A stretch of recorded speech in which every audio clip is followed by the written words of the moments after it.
ಇನ್ನು ಸಾಧನಾ ಸಮಾವೇಶದ ಹೆಸರಲ್ಲಿ ಸಿದ್ದು ಅವರ ಶಕ್ತಿ ಪ್ರದರ್ಶನ ಇವತ್ತು ಮೈಸೂರಿನಲ್ಲಿ ತವರು ಜಿಲ್ಲೆಗೆ 2600 ಕೋಟಿ ಯೋಜನೆಗಳ ಕೊಡುಗೆಯನ್ನು ಕೊಟ್ಟಿದ್ದು 2 ವರ್ಷ ಪೂರೈಸಿರುವ ರಾಜ್ಯ ಸರ್ಕಾರ ಇದೀಗ ಸಿದ್ದು ಆಪ್ತರ ನೇತೃತ್ವದಲ್ಲಿ ಈ ಸಮಾವೇಶ ನಡೀತಾ ಇದೆ.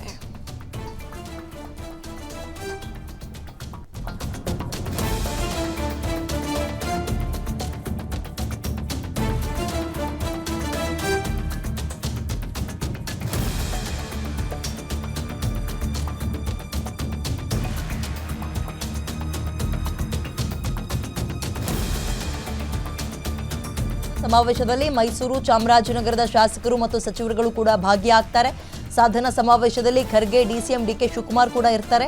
ಅವರ ಉಪಸ್ಥಿತಿಯ ಜೊತೆಗೆ ನವೆಂಬರ್ ಕ್ರಾಂತಿ ಎಂಬ ಚರ್ಚೆಗೆ ಸಿಎಂ ಸಿದ್ದರಾಮಯ್ಯ ಕೊಡುವಂತಹ ಸಂದೇಶನ ಹೈಕಮಾಂಡ್ ಮತ್ತು ಡಿಸಿಎಂ ಡಿಕೆ ಶಿವಕುಮಾರ್ಗೆ ಅನ್ನುವಂತಹ ಕುತೂಹಲ ಕೂಡ ಇದೆ. ಸಾಮಾನ್ಯವಾಗಿ ಇಂತಹ ಸಮಾವೇಶಗಳನ್ನು ಮಾಡುವಂಥದ್ದೇ ಬಲ ಪ್ರದರ್ಶನವನ್ನು ಮಾಡುವಂತಹ ಹಿನ್ನೆಲೆಯಲ್ಲಿ ಈಗ ಬೇರೆ ಸೆಪ್ಟೆಂಬರ್ ಅಕ್ಟೋಬರ್ಗೆ ಕ್ರಾಂತಿ ಅಂತ ಹೇಳ್ತಾ ಇದ್ದಾರೆ, ಆಗಬಹುದು ಅಂತ. ಸೊ ಹೈಕಮಾಂಡ್ಗೆ ಒಂದು ಸೂಚನೆ ಕೊಡಬೇಕು. ಇನ್ ಕೇಸ್ ಎಲ್ಲಾದರೂ ನೀವು ನನ್ನ ಚೇರನ್ನು ಮುಟ್ಟೋಕೆ ಬಂದರೆ ಏನಾಗ್ಬೋದು ಮುಂದಕ್ಕೆ ಯೋಚನೆ ಮಾಡಿ ನೀವು ಅಂತ ಟಕ್ಕರ್ ಕೊಟ್ಟಂಗಿಯೂ ಇರ್ಬೋದು. ಆ್ಯಂಡ್ ಡಿ ಕೆ ಶಿವಕುಮಾರ್ಗೂ ಕೂಡ ನೀನು DCM ಆಗೇ ಇರು, ನಾನು CM ಆಗಿರ್ತೀನಿ, ನನ್ನನ್ನು ಬದಲಿಸೋಕೆ ಸಾಧ್ಯ ಇಲ್ಲ, ಬೇಕಾದರೆ ಮುಂದಿನ ವರ್ಷ ನೋಡ್ಕೊಳ್ಳೋಣ ಅನ್ನುವಂತಹ ಮೆಸೇಜ್ ಕೊಟ್ಟಂಗೂ ಆಗ್ಬೋದು. ಇವತ್ತು ನಡೆಯುವಂತಹ ಸಾಧನಾ ಸಮಾವೇಶದ ಜೊತೆಗೆ ಮೈಸೂರು ನಗರದ ಸಮಗ್ರ ಅಭಿವೃದ್ಧಿಗೆ ಅಂತ ಹಲವು ಇಲಾಖೆಗಳ ವತಿಯಿಂದ ಸುಮಾರು 2,500 ಕೋಟಿ ರೂಪಾಯಿಗಳ ವಿವಿಧ ಯೋಜನೆಗಳ ಉದ್ಘಾಟನೆ ಕೂಡ ಮತ್ತು ಶಂಕುಸ್ಥಾಪನೆಯನ್ನು ಇವತ್ತು CM ಸಿದ್ದರಾಮಯ್ಯ ಅವರು ನಡೆಸ್ತಾ ಇದ್ದಾರೆ. ಈ ಸಾಧನಾ ಸಮಾವೇಶ ಒಂದು ರೀತಿ ಪವರ್ ಶೋ. ಇದಕ್ಕೆ ಸಂಬಂಧಪಟ್ಟಂತೆ ಆ ಸ್ಥಳದಿಂದಲೇ ನಮ್ಮ ರಿಪೋರ್ಟರ್ ಸುರೇಶ್ ಒಂದು ಪ್ರತ್ಯಕ್ಷ ವರದಿ ಕೊಟ್ಟಿದ್ದಾರೆ, ನೋಡೋಣ. ಸಾಧನಾ ಸಮಾವೇಶದ ಹೆಸರಲ್ಲಿ ಮುಖ್ಯಮಂತ್ರಿ ಸಿದ್ದರಾಮಯ್ಯ ತವರಿನಲ್ಲಿ ಶಕ್ತಿ ಪ್ರದರ್ಶನಕ್ಕೆ ಸಜ್ಜಾಗಿದ್ದಾರೆ.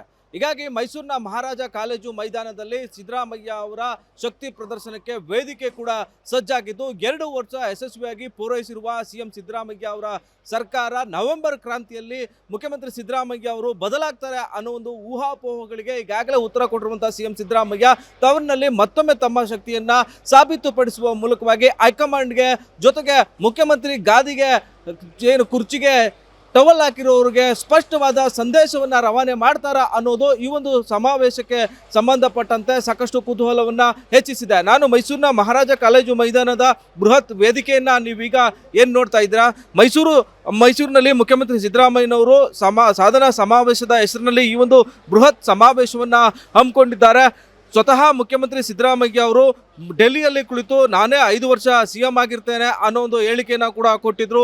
ಅದಾದ ಬಳಿಕ ಹೈಕಮಾಂಡ್ ನಾಯಕರಿಗೆ ಕೂಡ ಒಂದು ಸ್ಪಷ್ಟವಾದಂತಹ ಸಂದೇಶವನ್ನು ರವಾನೆ ಮಾಡುವ ನಿಟ್ಟಿನಲ್ಲಿ ಮುಖ್ಯಮಂತ್ರಿ ಸಿದ್ದರಾಮಯ್ಯ ಅವರು ಸಾಧನಾ ಸಮಾವೇಶದ ಹೆಸರಲ್ಲಿ ಬೃಹತ್ ಕಾರ್ಯಕ್ರಮವನ್ನು ಹಮ್ಮಿಕೊಂಡಿರೋದು ಸಾಕಷ್ಟು ಕುತೂಹಲಕ್ಕೆ ಕಾರಣ ಆಗಿದೆ.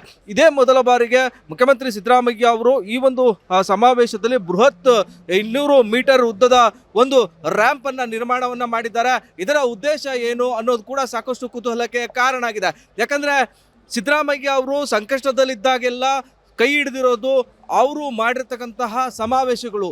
ಈ ನಿಟ್ಟಿನಲ್ಲಿ ಮುಖ್ಯಮಂತ್ರಿ ಸಿದ್ದರಾಮಯ್ಯ ಅವರು ತವರಿನಲ್ಲಿಯೇ ನಿಂತು ಹೈಕಮಾಂಡ್ ನಾಯಕರಿಗೆ ಸ್ಪಷ್ಟವಾದ ಸಂದೇಶವನ್ನು ರವಾನೆ ಮಾಡುವ ನಿಟ್ಟಿನಲ್ಲಿ 5 ವರ್ಷ ನಾನೇ CM ಆಗಿರ್ತೇನೆ, ಮುಂದುವರಿತೇನೆ ಅನ್ನೋ ಒಂದು ಸ್ಪಷ್ಟವಾದ ಸಂದೇಶವನ್ನು ಕೂಡ ರವಾನೆ ಮಾಡಲಿದ್ದಾರೆ ಅನ್ನೋ ಒಂದು ಮಾಹಿತಿ ಲಭ್ಯ ಆಗ್ತಾ ಇದೆ. ಈ ನಿಟ್ಟಿನಲ್ಲಿ ಮೈಸೂರಿನ ಮಹಾರಾಜ ಕಾಲೇಜು ಮೈದಾನದ ಸಮಾವೇಶ ಮುಖ್ಯಮಂತ್ರಿ ಸಿದ್ದರಾಮಯ್ಯ ಅವರ ಶಕ್ತಿ ಪ್ರದರ್ಶನದ ಸಮಾವೇಶ ಅಂದರೆ ತಪ್ಪಾಗ್ಲಿಕ್ಕಿಲ್ಲ. ಕ್ಯಾಮ್ರಾಮನ್ ಧನು ಜೊತೆ Suresh B, guarantee news, Mysuru.